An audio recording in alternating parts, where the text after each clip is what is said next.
mbokk yi ñuy seetaan à travers Lou'Bess TV boo leen gisee fi ma nekk xam ni xaw nañ sori tuuti Ndakaaru ñu ngi fii ci Popenguine nekk à 70 kilomètres au sud de Dakar sur la Petite Côte ñëw nag ak association Sambène bu ne association Sambène muy association bu dynamique di def ay consultation un peu partout au Sénégal pour ñëw dimbali ñi nga xamante ni ñoom ñooy néew di doole yi rawatina xale yi nga xamante ni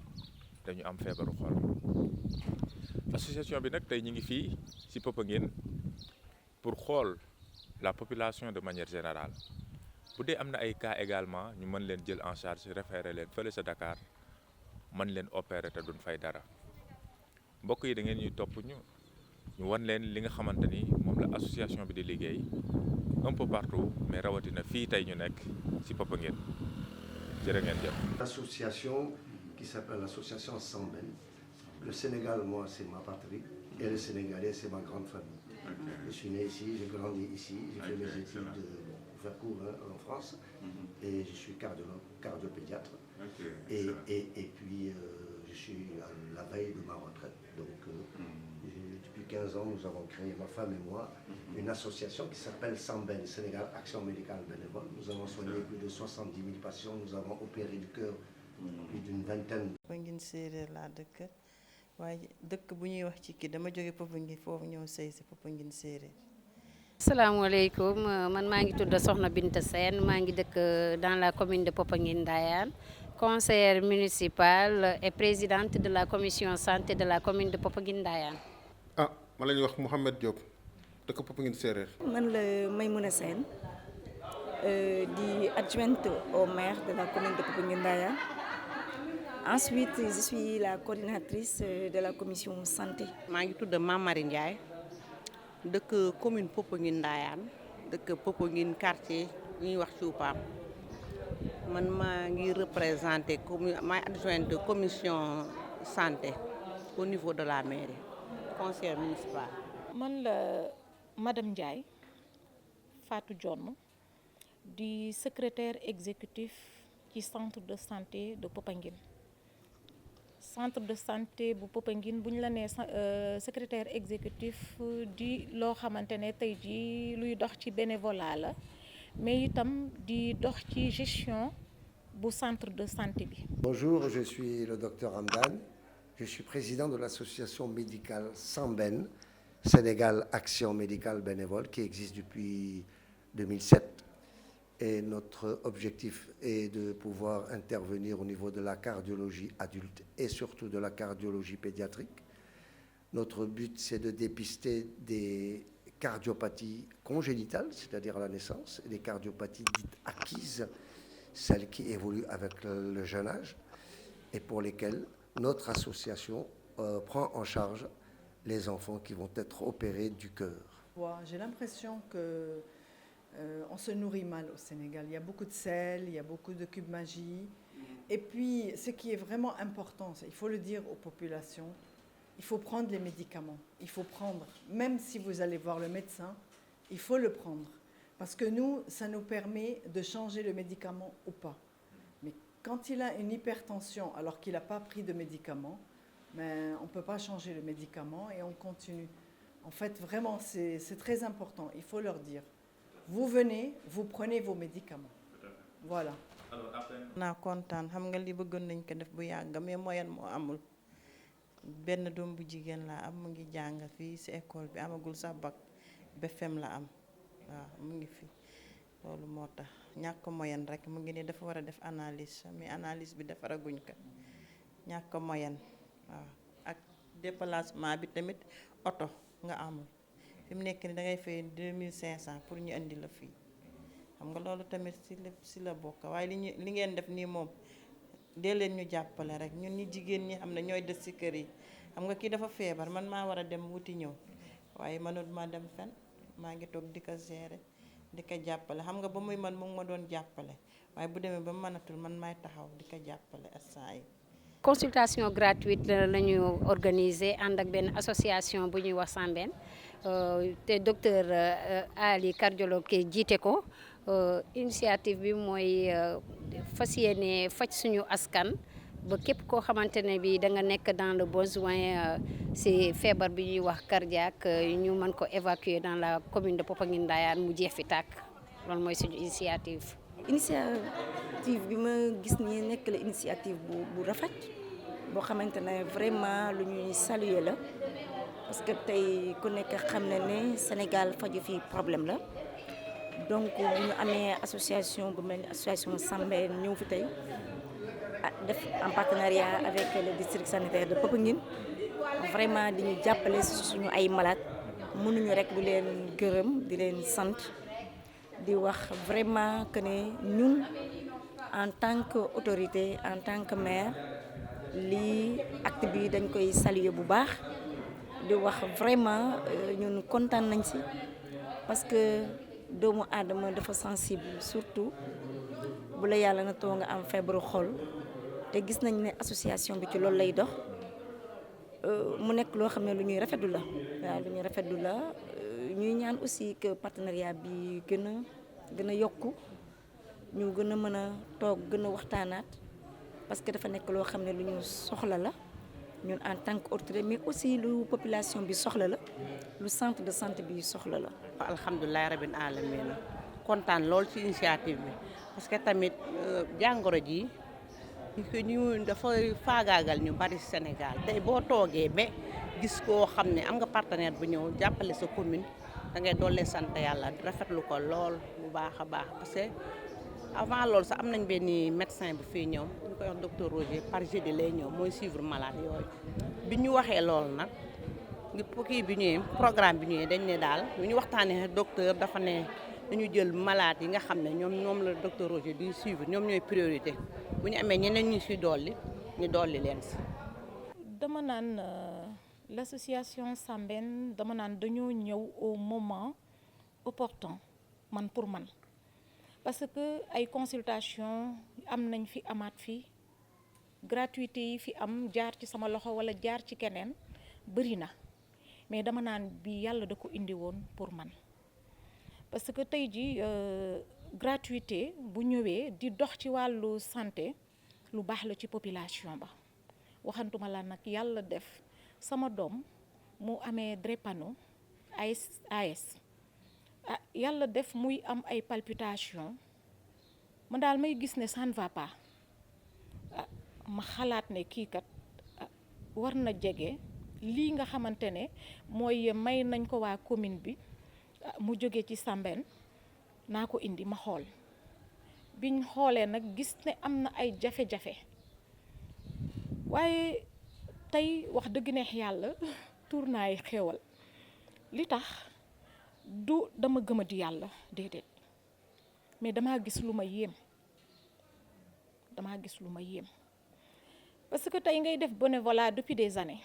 tey ñu xool sa doom am problème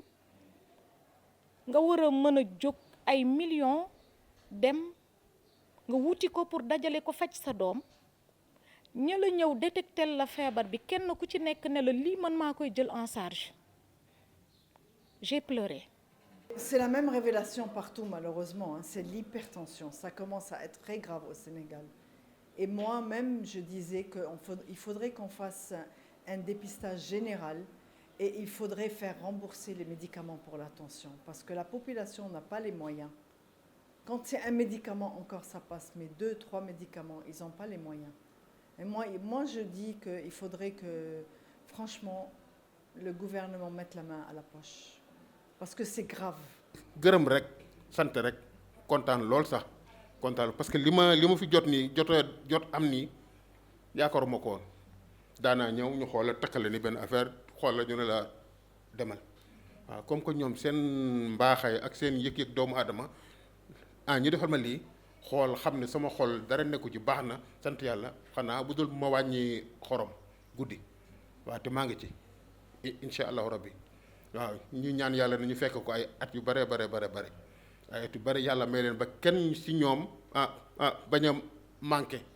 ba ñu ñëwaat fii xoolaat ñu waaw. population bi lu ñuy rafetlu la parce que boo xoolee feebar bi dafa doon feebar boo xamante ne bi si partout dans le Sénégal dafay lor askan bi te en plus pour faj ko dafa metti trop parce que boo xoolee am na ay cas yu bëri yoo xamante ne ay cas de décès yoo xamante ne bi si la ñu gaañoo man mi di wax ak yow mii sama sœur si la décédé donc man moo ma motivé ba ma mën a lijjanti consultation bi à l'aide de l'association mu mën a ñëw tey dans la commune de Popenguine-Ndayane. Aujourd'hui, nous avons été confrontés à de très nombreuses pathologies, essentiellement les pathologies chez l'adulte, beaucoup d'hypertension, mais aussi des maladies assez graves. Nous avons pu enregistrer sur 80 personnes, 5 à 6 personnes porteurs de ce qu'on appelle des cardiomyopathies dilatées, qui sont, c'est-à-dire le muscle cardiaque abîmé, et pour lesquels un traitement définitif a été instauré. Mais aussi, malheureusement, des enfants malades du cœur et chez lesquels une prise en charge médicale et chirurgicale est programmée chez eux. Donc c'est à peu près ce que l'on retrouve de manière générale dans tout le pays. Des enfants et des adultes démunis, pénalisés par leur situation sociale,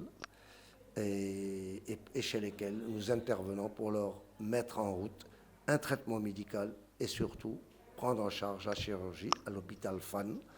pour les enfants au centre Kouemo. Voilà. dañuy sant yàlla parce que commune yi ci Sénégal bëri na mais ñoom bu ñëwee ba ciblé suñu commune dañuy doolee sant yàlla di leen ci gërëm bu baax di leen ci sant am contentement boo xam ne am na fu mu commencé mais amul fu mu yem ne ki lay xoolal sa malade di la xoolal ba pare du am ci consultation day am suivi ba lu ci am ba da lay topp di la topp ba keroog ngay gën a am tan loolu moom sant yàlla la parce que Sénégal lan mooy suñu problème suivi mais boo amee ku lay suivre sa malade ba mu tane rek da ngay doolee sant yàlla. En fait mooy li ma wax sànq rek vraiment loolu daf ma touché man en tant que jigéen parce que ñi nga xamante ne ñoom la ñu dépisté ñu war leen opérer te seen dërëm di ci dugg biñ leen di defal dépistage bi déjà maa ngi toog donc nekkul luñ ma nettali la lu ma gis la ba tax na ñun loolu vraiment dañ koy saluer bu baax ñun xam nañu li nga xamante ne moom la feebaru cardiaque di coûter ci doomu aadama bu sa loxo jotul sa gannaaw rek vraiment dafay metti ci yow donc association bi bu ñëwee tey def ay dépistage ñu am ay cas mu jël leen en charge mënuñu lu dul remercier leen li ñu mun ci defal leen ko te gëm nañ ne ñun en tant que autorité li si sunu waru garti dañ ko def mooy gën leen yaatal gën a ànd ak ñoom ci li nga xamante ne mooy seen liggéey ci biir population bi parce que tamit ñun loolu moo ñu war lépp lu ñu soxla ñoom incha allah ci gën a yaatal liggéey bi ñu gën a mën a dépister malade yi gën a jege population bi ñun dinañu si ànd ak ñoom ànd si ak le district sanitaire ndax tey bu ñuy wax santé dafa nekk domaine boo xamante ne dañ ko décentraliser donc ci suñu compétent la bokk dañ si war a def lu ñu mën ak lu ñu mënut bu nu yàlla dimbalee nag ñu am association bu mel nii ñëw di def social taxaw pour jàppale ñu ñun vraiment kenn waruñu jiitu ci jàppale leen ñoom ba ñu gën a am yenn ouverture yi ci biir commune bi yépp. Faites attention au sel, au cube magie. Et puis faites dépister vos enfants. Nous, c'est pour ça qu'on varie. On fait le Sénégal du nord au sud, on va partout, on fait beaucoup les écoles, parce que plus l'enfant est repéré tôt, mieux c'est. Donc faites dépister vos enfants. Dès qu'on passe, il faut les amener. Là, je m'attendais à voir beaucoup plus d'enfants. C'était intéressant de les voir. Parce que l'enfant, on le voit une fois, mais si tout est bon, c'est bon. sant yàlla rek yàlla jàppale leen fa leen bëgg egg yàlla eggale leen fa ci barke Muhammad yàlla moom lépp yàlla sàmm leen tamit sàmm seeni waajur mooy lépp ndax waajur bu la ñaanalee foo dem rek day baax waaw yàlla bàyyi leen ak seeni waajur ba ci kanam ak kanam. dama si am contenté bu baax a baax dama si am contentement bu baax parce que yombul parce que man bi may toppatoo sama sœur il a fallu que jour bi mu war a décédé si la ma ministre bi woo ne ma am na place Fafane te jour boobu la décédé aw ma woon kenn ku ma ko jëlal en charge te wax dëgg yàlla ñun doon nañu population boo xamante ne bi population bu ñu war a dimbali lañ parce que boo xoolee manque nañu amuñu moyen te amuñu ku ñu faj gi dafa am problème carrément te feebar bi ça fait des ravages bu ma la ko waxee tey jii man mii di wax ak yow nii bi may suivre docteur pour population bi moo taxoon ma di ko suivre si internet bi laa ko suivre ba indi ko tey dans la commune de Popenguine Ndayane kon donc ñun dañ siy am contentement bu baax te xam naa ne patient yi xamante ne ñëw nañu tey ñoom tamit nañ ko téye ak fukki loxo ak juróom-ñaar bëgg tamit feebar bi jóge si dans la commune de Popenguine Ndayane. Écoutez, ce choix est fait de manière un peu arbitraire, il faut l'avouer, et par le biais des connaissances des médecins chefs de région qui sont déjà installés dans tous ces centres de santé. Donc en juillet, il est très probable qu'on puisse aller à Touba, et de nouveau en Casamance. C'est selon la demande qui est faite par le médecin et selon nos capacités d'accueil, notre association qui est le plus souvent constituée de médecins, de spécialistes, mais aussi des personnes qui viennent nous assister.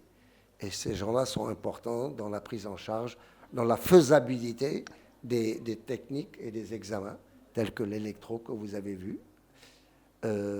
et puis l'échographie cardiaque. Rien n'est de hasard. Tey amaana maa ngi doon bénévolat di def ci ñin ñi tey man mii maa ko soxla te ñëw na wëriwuma ko ñu ñëw defal ma ko ñu ne ma kat liñ ko war a faje war na dem ci 3 millions ak lu teg ku nekk ne ma lii maa koy jël en charge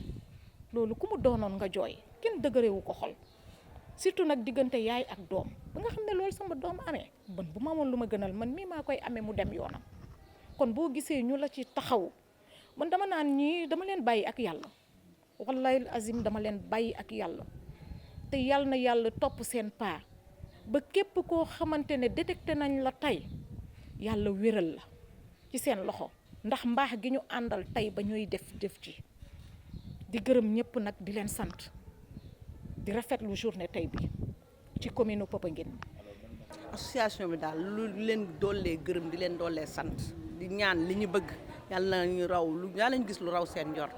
te population bi tamit ñu ngi leen di oo bu ñu amee yu mel nii bu ñu leen ci oowee dañu war a daal di daw ñëw parce que waruñu des gannaaw. sama kàddu gu mujj mooy ñoom dañ leen di gërëm dañ leen di remercier vraiment mais aussi di remercier Binta nga xamante ne commission santé moom mooy présidente bi lii nii mu def vraiment ñun dañ koy saluer te dañuy wax ne ñun lii la ñuy doyee conseiller municipal lii mooy njariñam mooy gis lu baax nga fexe ba nga indi ko sa askan jariñu si donc dañuy invité commission yi nga xamante ne ñoom la ñu teg ci commune bi yëpp ñu am ñu leen jiite ñu roy ci moom Binta que ñu indi xam ne seen population ñoo leen fal xam ne ñoom loolu la population bi di xaar ci ñoom mais aussi association bi tamit ñu ngi koy remercier bu baax ñu ngi koy sant bu baax ñu ngi koy wax ne vraiment taxaw nañu pour tàllal leen loxo gën a liggéey ak ñoom lu jëmale suñu district bi sanitaire bi kanam mais aussi ñu gën a jàppale ñi nga xamante ne ñooy suñu ay population jàpp nañ si tey mais dañ leen di ñaanal gën a ñaanaat gën leen tàllaat loxo ñu gën si jàppaat vraiment soxla nañu yeneen dépistage soxla nañu yeneen consultation gratuite soxla nañu lu bëri te gannaaw yàlla nag yaakaaruñu si kenn ñoom ñi nga xamante ne ñoom la ñu gis ñoom lañ ci yaakaar te man incha allah dinaa ci gën a waxtaan ak le maire en personne le maire Mansour que ñu gën a amaat beneen toogaay gën a waxtaanaat ak ñoom ñu xool daal lan la ñu gën a mën a def ensemble le district sanitaire la mairie et l'association donc vraiment gërëm nañ leen bu baax sant nañ leen ñu ngi ñaan ñoom li ñuy def nii mu nekk lu yokku ba vraiment ñëpp xaj si donc di leen jaajëfal di wax vraiment ñun kontaan nañ que lii yàlla bu mu nekk suñu mujjantelu def dépistage ci commune bi merci beaucoup merci. waaw message bi may lancé mooy association bi mu ngi si yoon bu baax di leen gërëm bu baax tamit di sant docteur Ali comme moom moo ko jiitee di sant képp koo xamante ne da nga di assistant ñëw ànd ak docteur Ali si kii bi si consultation gratuite bi waaye di sant tamit le maire di ko wax ne santé population bi moom la war na gën a góorgóorlu ci santé population bi man bu ma amoon lu ma gënal tey jii le maire message bi may lancé nii moom moo koy ñëw lancé see parce que ay population la ñuy faj see te ba pare nag après dafay am suivi faj bu ànd ak suivi yombul kon donc lii dafa war ñëpp téye si ak fukki loxo ak juróom-ñaar waaye di wax ne population bi yéen tamit góorgóorlu leen bu baax si seen wàllu santé man de ma part personnelle maa ngi siy def sama kéemtalaay kattan en tant que présidente de la commission santé mais ñàkk moyen rek moo waral santé demee ni mu demee tey dans la commune de Popenguine Ndayane so mu amee lu may gënal damay wax ne na ñëpp ñëw ñu ànd ak le docteur tey ak suba la ñu jéem a faj suñu population ba am si satisfaction incha allah di gërëm bu baax ñuy ànd ak docteur di leen gërëm yéen journalistes yi waaye di gërëm tamit la commune de Popenguine Ndayane di ko jaarale si monsieur le maire Mansour Thiandoum jërë ngeen jëf. dama naan lii nga xamante ne partenaires yi def nañ ko tey ñun ñi feebar bari nañ te wallahi azim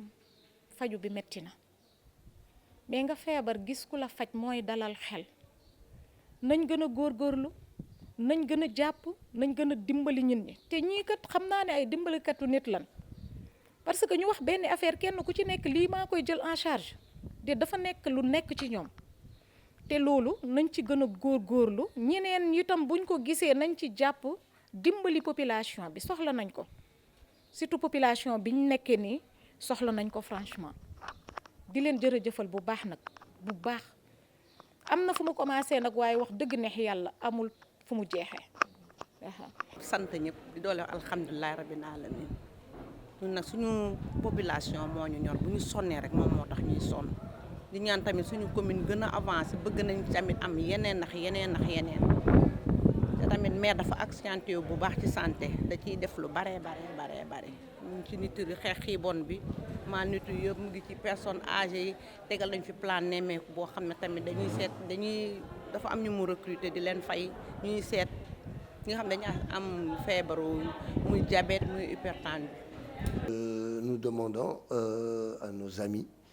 de pouvoir nous aider, bien entendu, de pouvoir nous aider dans l'orientation et dans la prise finale des interventions, c'est-à-dire que l'intervention chirurgicale chez un enfant est de 3 500 000 CFA, c'est-à-dire 5 335 €. Nous demandons à des gens qui ont les moyens de nous aider de pouvoir prendre en charge un enfant, non seulement pour le soigner, mais pour le sauver. Voilà, donc c'est vraiment quelque chose de très important, de la prise en charge chirurgicale et donner la vie, non seulement à l'enfant, mais aux parents qui entourent cet enfant. C'est magnifique ce que vous faites, parce que vous ne vous rendez pas compte, mais en fait, vous sauvez des vies. Parce que si la tension est traitée, on évite quand même beaucoup d'AVC, de d'hémiplégie, et c'est le gros problème au Sénégal, la malnutrition, c'est pas qu'ils ne se nourrissent pas assez, ils mangent mal. En plus, ils ont copié les méthodes occidentales avec le coca, le 7 et ça n'a aucun intérêt, ça. Le sucre, voilà. C'est tout. Et merci beaucoup à vous. sama kàddu yu mujj rek amul lu dul jërëjëfal leen te di xamal population bi buñ déggatee yu mel nii surtout ñi nga xamante ne mooy waa Sambène nañ xam ne ñu ngi dox ci dëgg man damay koo xamante ne tey maa dund expérience bi du keneen a ko dund man maa ko dund yàgg naa nag ci bénévolat yàgg naa nag ci consultation gratuite di gis mais li ma gis tey ci ñoom man mosuma koo gis c'est une première pour moi wallahi azim kon nag bàyyi naa leen ak sunu borom. Nous sommes disponibles grâce au site internet, grâce à Instagram que vous avez bien fait aimablement de développer. Sur Facebook, vous trouverez l'adresse mail du président alihamd@wanaoudou.fr. Et merci à vous, journalistes, de pouvoir m'accueillir. Merci Abdou, merci Saliou, de votre disponibilité et de votre accueil. Merci à tout le monde.